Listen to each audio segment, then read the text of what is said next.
Bonjour à tous, ici Lily, License to Quilt, il est dimanche et c'est le temps pour un nouveau tutoriel. Aujourd'hui, nous allons explorer le monde de trapunto. Trapunto, c'est une technique de matelassage, ce n'est pas une technique de patchwork, attention, c'est une technique de quilting, de matelassage. Trapunto, c'est le terme qui est employé en Italie parce qu'ils sont très connus pour ça, mais c'est l'équivalent du bouti français, c'est-à-dire on a juste un uni, une grande couverture en uni, et c'est le matelassage qui fait ressortir des motifs. Le trapunto ne prévoit pas de patchwork, comme j'ai dit. Généralement, c'est des unis ou alors un tout petit peu d'appliqué. Mais les quilters modernes ont trouvé le moyen d'employer ces techniques de matelassage pour les quilts modernes. Et nous allons voir ça aujourd'hui sur un panneau que j'ai là devant moi. C'est un tableau en aquarelle qui a été transposé sur tissu par Camelot Fabrics. La designer s'appelle Stephanie Ryan et la collection dont ce panneau, grand panneau, fait partie, c'est Intuition, ou alors Intuition, vous pouvez prononcer en français aussi car ça s'écrit pareil. Alors, j'ai préparé mon panneau dans le sens où je lui ai mis une bordure simple avec 3 bandes de tissu. Avant la pose de la bordure, mon panneau squaré, après que je l'ai squaré, mesure 88 cm sur 110. Avec la bordure, il mesure 110 sur 130. Alors, je vais vous montrer vite fait la bordure, c'est ça. Donc, j'ai découpé 3 bandes, 2 inches et demi, 1 inch et demi pour le noir au milieu, 2 inches et demi. Je les ai cousus ensemble et je les ai attachés à mon panneau.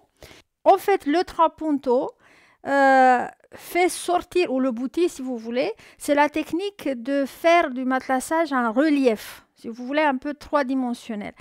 Dans notre cas, on va employer cette méthode pour faire ressortir certains éléments de ce tableau. Et c'est une très belle occasion pour utiliser des chutes de molleton et vous allez voir comment. Moi, je me propose de faire sortir dans ce panneau-là tout ce qui est noir. Et pour faire cela, je vais avoir besoin d'appliquer d'abord sur le dos de mon tissu 2 couches de molleton en appliquer. Enfin, ça n'a pas grand sens maintenant, mais je vais vous expliquer. Tout d'abord, donc on va travailler sur l'envers de notre tissu. Je vais le retourner à l'envers. Et comme l'imprimé est noir, il est facilement visible. Je vais appliquer 2 couches de molleton. Vous pouvez même employer des chutes pour réunir assez large pour couvrir tout mon corbeau là. Donc j'ai ici un reste de molleton qui tombe pile poil pour couvrir le corbeau et si je m'en sors bien, ces deux, donc le corbeau avec ses pieds et ces 2 feuilles noires. Voilà. Je vais mettre encore une couche. Et quand je suis prête et que je suis sûre que tout est bien, je le retourne à l'endroit. J'aplatis bien. Et je vais fixer avec des épingles ou des épingles à nourrice à l'intérieur de mon design. Ces bouts de molleton vont me suffire pour faire le corbeau avec ses pieds, 3 feuilles et encore une ici. Maintenant qu'on a tout épinglé, on va faire du piqué libre sur le contour de notre design noir, les éléments que je veux faire sortir en relief. Donc c'est du piqué libre et après on verra pour la suite.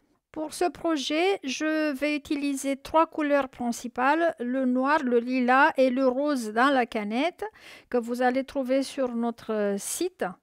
Et je profite d'occasion pour vous montrer comment on défait, comment on trouve le fil dans une bobine orifil parce que j'ai eu la question. Donc une fois qu'on a enlevé le plastique et on regarde partout et on ne voit pas le fil, au fait, le bout orange se dévisse et voilà notre fil. Après, on le met de retour et c'est parti.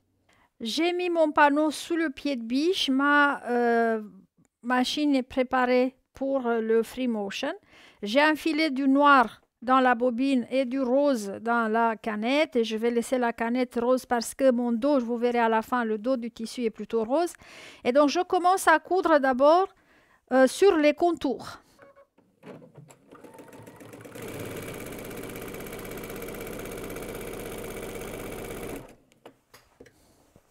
Ça, c'est pour fixer le molleton, les deux couches de molleton en place.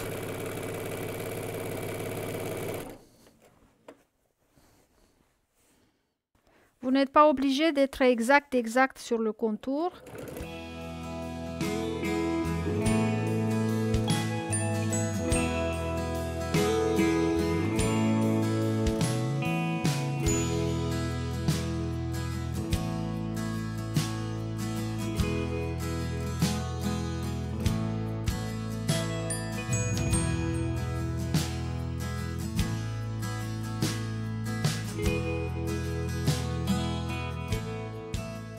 Après que j'ai tracé le contour de mes formes, je vais retourner le tout à l'envers.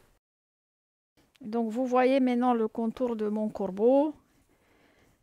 Et je prends un ciseau pour appliquer et je commence à coudre les deux couches, à couper les deux couches de molleton le plus près que je peux de la couture sans couper dans le tissu parce que là, on aura un problème. J'ai réussi à découper tout le molleton sans couper dans le tissu. Si toutefois cet accident vous arrive, pas de panique, pleurez pas. Il faudra juste retenir l'endroit où vous avez coupé dans le tissu et à l'occasion du matelassage final, vous allez faire là un matelassage plus dense pour couvrir le trou. Maintenant, je vais molletonner de la même façon encore quelques feuilles qui sont à l'endroit ici pour obtenir une image plus tridimensionnelle. Donc je vais molletonner celle-ci, celle-ci et peut-être encore une en bas. Donc je vais procéder pareil. Donc celle-ci par exemple, 3 feuilles encore. Et après on pourra faire le sandwich. Le sandwich, ça se fait exactement comme d'habitude. On met le dos, on met un molleton grand et notre patchwork par-dessus. Est-ce qu'il y aura donc 3 couches de molleton par endroit? Oui, et c'est normal et c'est ça que l'on cherche. Donc certains éléments de notre panneau auront 3 couches de molleton en dessous.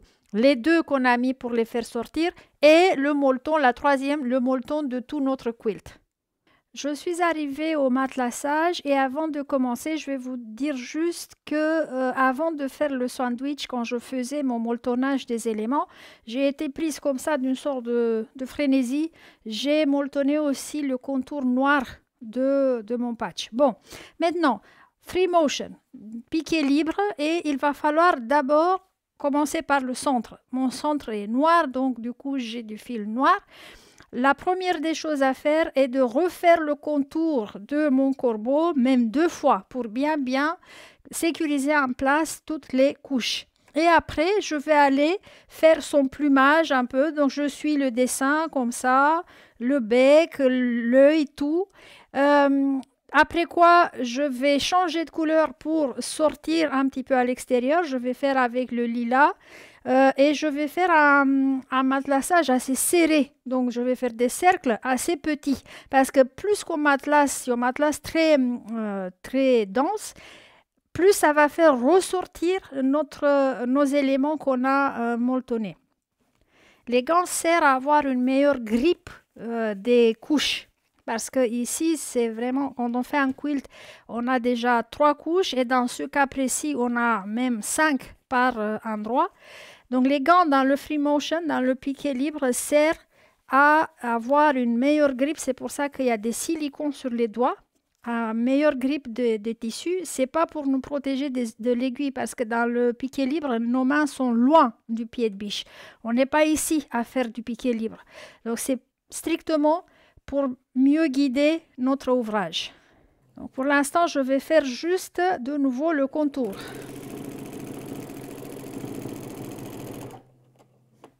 Et je vais passer 2 fois. Il n'est pas obligatoire d'aller pile sur la même couture.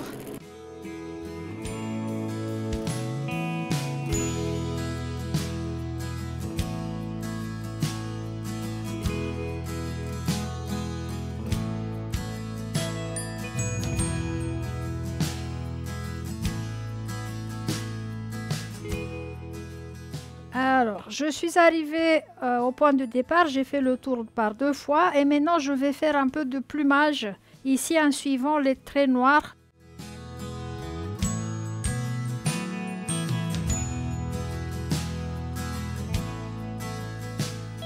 Après que j'ai fait le plumage d'une aile, j'ai repris l'extérieur pour arriver ici au niveau de son cou. Et là, je vais faire encore un peu le plumage.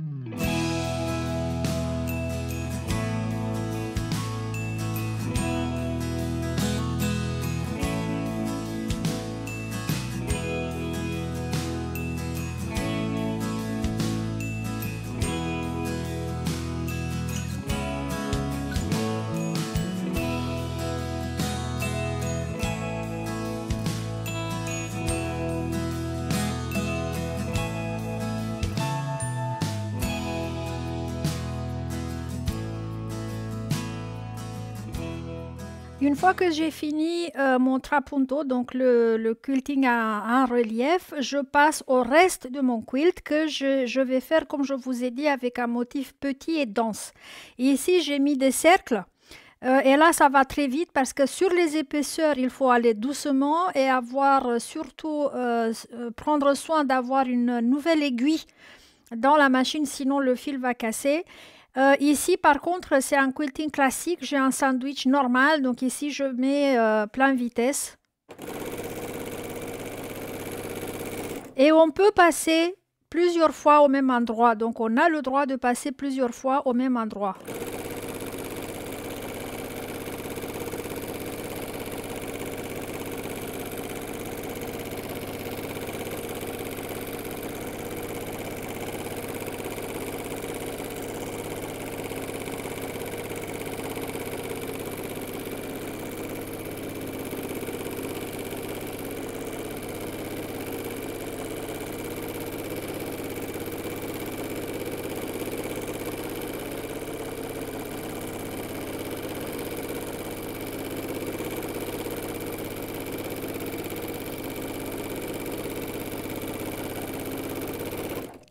Comme ça, mon quilting aura un aspect texturé.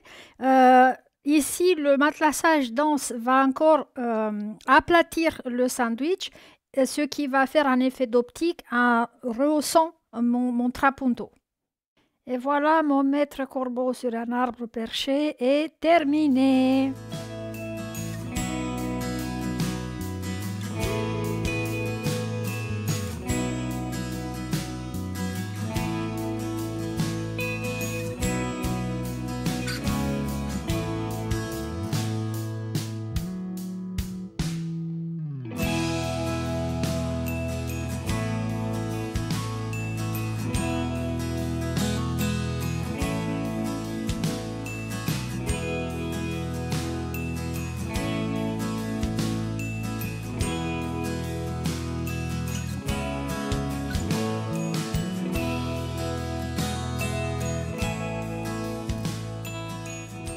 Le moment des gagnants est arrivé. Alors, les tissus Playtime 1930, ceux que j'ai utilisés dans la vidéo Patchwork avec la surjeteuse, ont été gagnés par Madame Nathalie Gavard. Bravo! Je vous les envoie dès que vous me contactez pour l'adresse. Par contre, je remets en jeu les tissus Shabby Chic parce que la dame qui les avait gagnés ne les a pas réclamés. Donc voilà, elles sont de nouveau en jeu. Laissez-moi un commentaire au maître Corbeau et je vais tirer au sort un gagnant ou une gagnante pour ce beau lot de tissus Shabby Chic. Voilà pour moi aujourd'hui, je vous ai initié dans le trapunto. La fois prochaine, ça va être la vidéo Orifil. Et donc, je vous réserve une surprise aussi pour cette vidéo. Bonne semaine à tous et à bientôt.